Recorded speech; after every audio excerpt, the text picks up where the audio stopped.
Welcome back as we continue here the second hour of what has been a pretty eventful program already. It's been a couple of weeks since we've had a chance to talk to Michael Bratton from That SEC podcast. Michael, first of all, Happy New Year. Great to talk to you, and I haven't heard from you in a while, so I hope you're doing okay. Yeah, doing great, Paul. Appreciate you having me on as always, and a lot's changed here in just the last week or so. That decaying dynasty has decided to move on, and new coach in town. Just your thoughts on really the last couple of weeks at Alabama in particular. Right, and I know I've been leading the bandwagon, like you said, the decaying dynasty and all that, but really caught me off guard that Nick Saban retired when he did, the fashion that he did.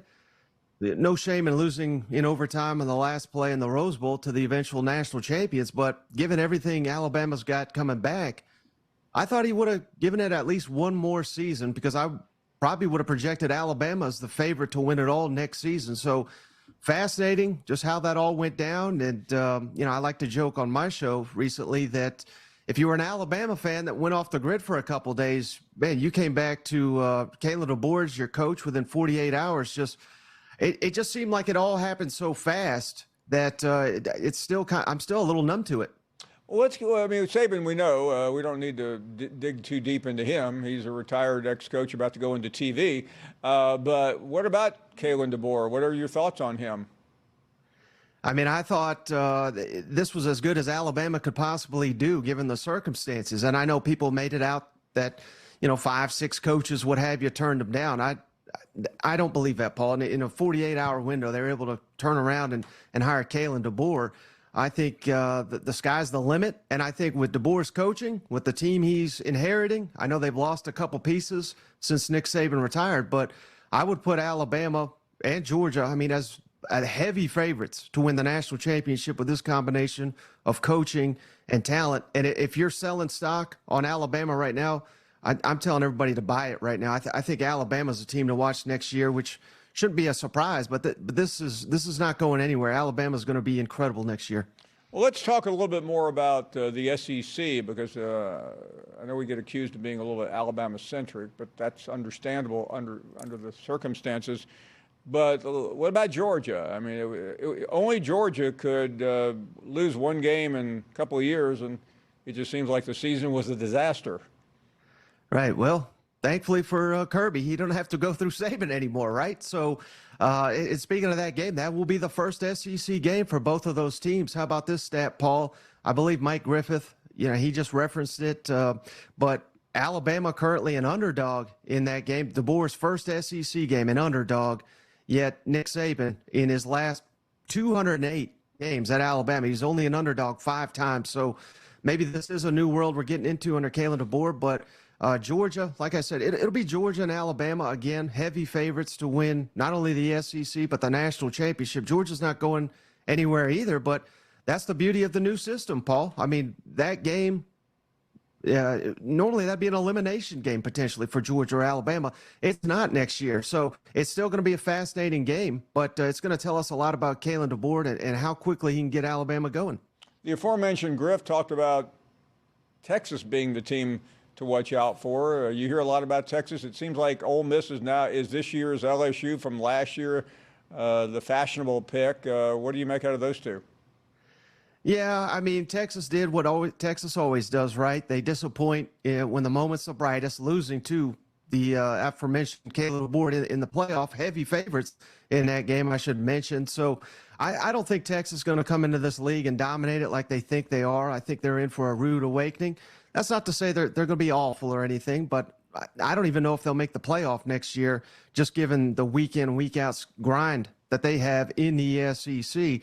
But I am buying Ole Miss, Paul. I mean, I went from Ole Miss should be a playoff contender to Ole Miss should be a national championship contender next season under Lane Kiffin. And if he's Lane Whiffen, again, like I like to call him, they can't win any big games next year.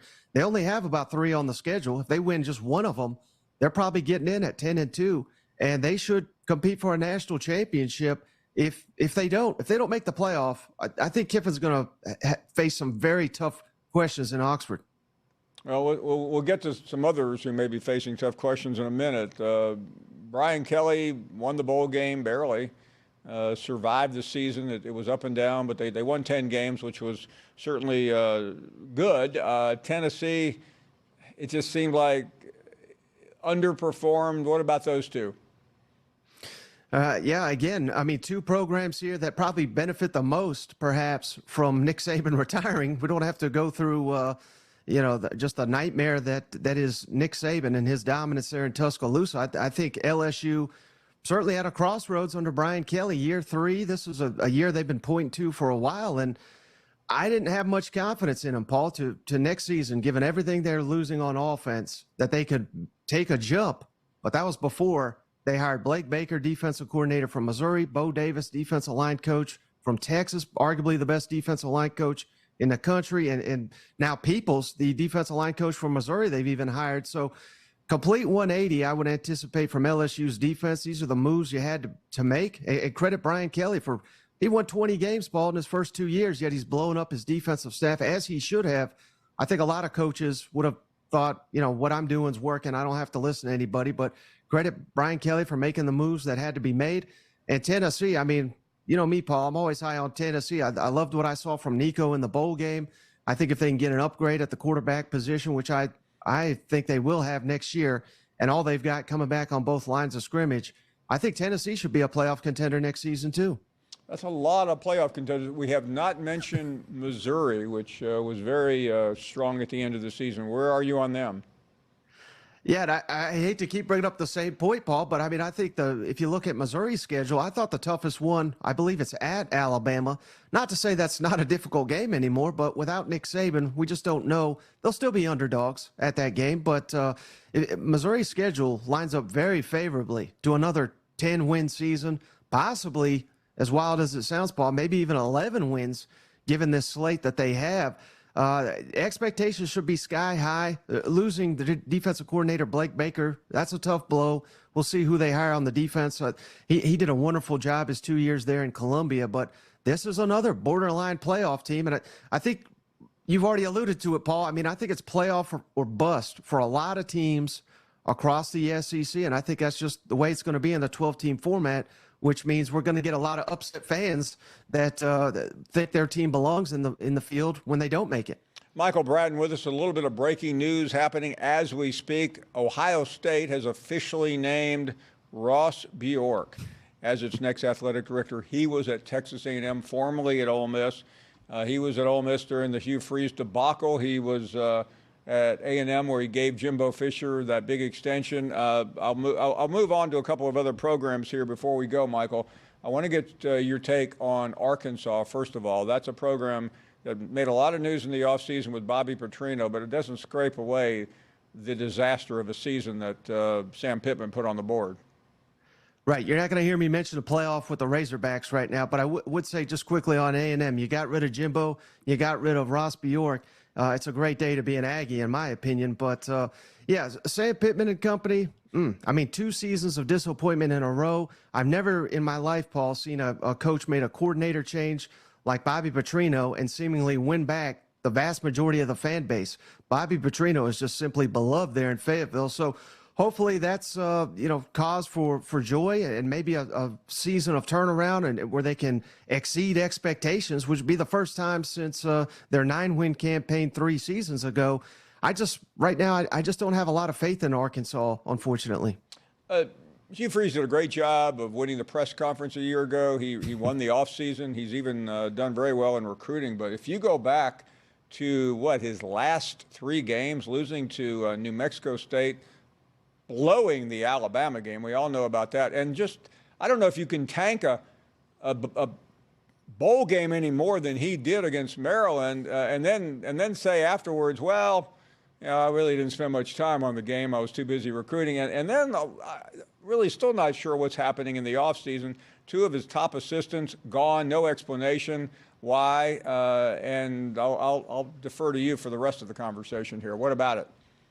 Yeah, leave it to Auburn, Paul. I mean, Alabama greatest coach of all time retires, yet it's Auburn that's in dismay, that's in turmoil, and that's just pathetic. I mean, they should be that should be a sign of joy that they were rolling Toomer's quarter. It should have been the offseason of hype on the Plains, but here we are. Hugh Freeze, season play calling duties once again. Defensive coordinator, like you said, took a demotion to go work for a dead man walking Billy Napier down there in Gainesville. This is just awful. And I'm trying to figure out why is Hugh Freeze getting all this hype? All he is Gus Malzahn with baggage. He's never won anything big. He's got a losing career SEC record. There's no vacated games in that mention. Yes, he's beat Nick Saban twice. He's also lost to Vanderbilt twice, lost to New Mexico State, and not only lost, but lost in just a horrific fashion. I'm trying to figure out why anyone would be excited on the Plains right now. Well, Michael, you've left me no choice but to ask you about Billy Napier.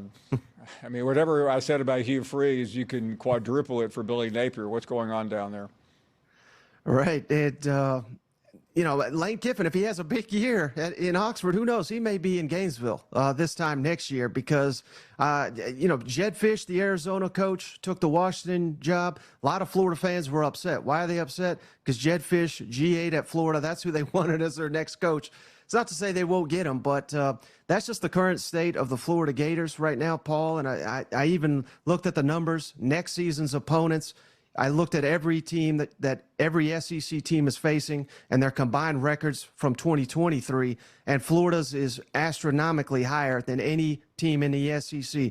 Toughest slate. We already kind of knew that, but just looking at the numbers, I mean, this seems like it's going to be a train wreck waiting to happen. They do got a good quarterback, though, and an outstanding five-star freshman, so there is some hope in Gainesville, but losing players in the portal to key rivals, I mean, I would be stunned if Florida makes a bowl game next year.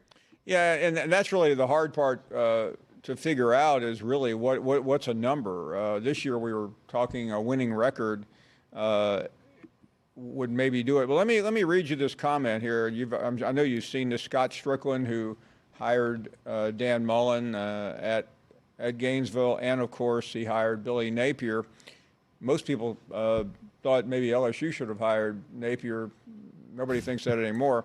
In an interview the other day, Strickland said about Billy Napier, "I don't care, it doesn't matter. It's a made-up term talking about is Billy Napier on the hot seat." He said that has nothing to do, or it has nothing to do with reality. I realize he's the man, he's the pitcher of record. I'm not sure what else he could say. Right, because if he says Billy Napier's a disaster, then that means he's a disaster, and he's probably gone too, Paul. So I think he has to back his man. They've kind of painted themselves into a corner.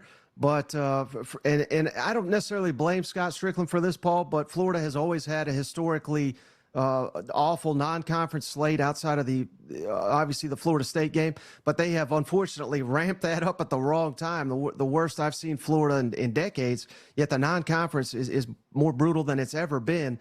Now getting into obviously a much more difficult SEC. I mean, if they win 5 games, we may have to give Billy Napier Coach of the Year as he's getting fired. Michael Bratton, we have not seen him in a long time. I missed that. What a reunion. And it feels so good. Hey, Michael, thank you very much. Great to see you. We'll see you soon. Michael Bratton joining us from That SEC podcast. We need a break after our last 2 guests. Your phone calls next.